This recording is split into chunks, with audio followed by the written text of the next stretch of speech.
Aujourd'hui, on va parler de l'effet cumulé de Darren Hardy. Il commence son livre par décrire le parcours de 3 hommes pendant une durée de 31 mois. Le premier a décidé de ne rien changer à sa vie.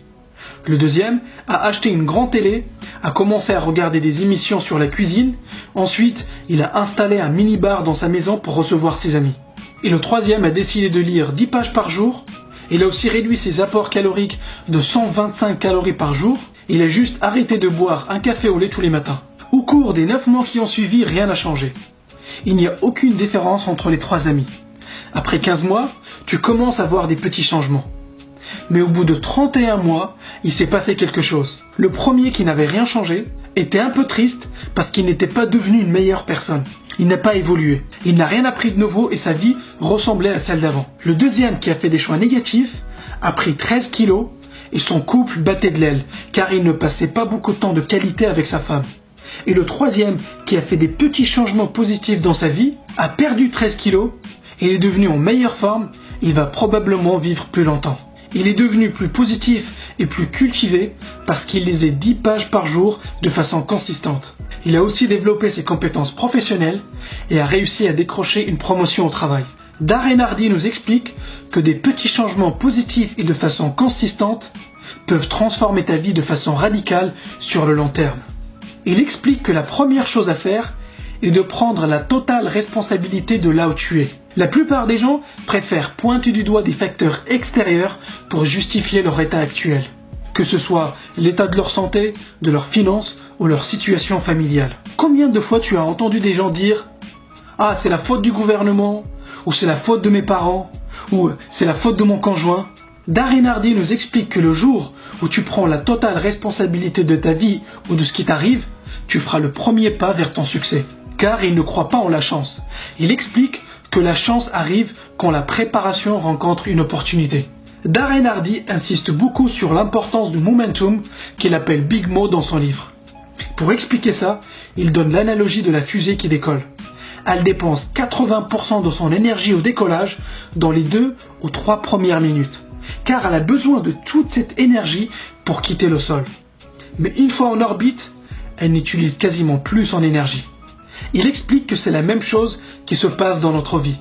Les premiers mois où tu vas commencer à lire 10 pages par jour, cela va te demander beaucoup d'énergie et aussi beaucoup de discipline pour te motiver à lire tous les jours.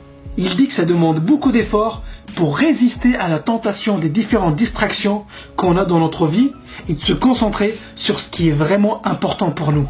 Et c'est justement là où se fait la différence entre ceux qui réussissent et les autres. Ta mission est d'éliminer toutes les influences négatives de ton environnement pour créer un environnement propice à la productivité et l'efficacité. Tu dois garder une trajectoire positive dans la direction de tes objectifs. Pour cela, tu dois apprendre à réagir aux influences qui t'entourent pour rester sur la bonne trajectoire vers ton succès. Et voici les 3 types d'influences ou forces qui t'entourent. Interne, ce qui se passe dans ta tête et aussi ceux avec quoi tu nourris ton esprit. Association, les personnes avec lesquelles tu passes du temps. Et ton environnement. Si tu veux optimiser les performances de ton cerveau, tu dois être super vigilant quant au type d'informations que tu envoies à ton cerveau. Car c'est ce qui nourrit ton esprit. Et c'est d'autant plus difficile que les informations que ton cerveau reçoit sont inconscientes. En fait, notre cerveau n'a pas pour mission de nous rendre plus heureux ou plus riches. En fait, il s'en tape de ça. Son but est la survie. Il est toujours à l'affût du moindre signe de danger ou menace. D'ailleurs, c'est pour ça que les journaux diffusent en permanence de mauvaises nouvelles.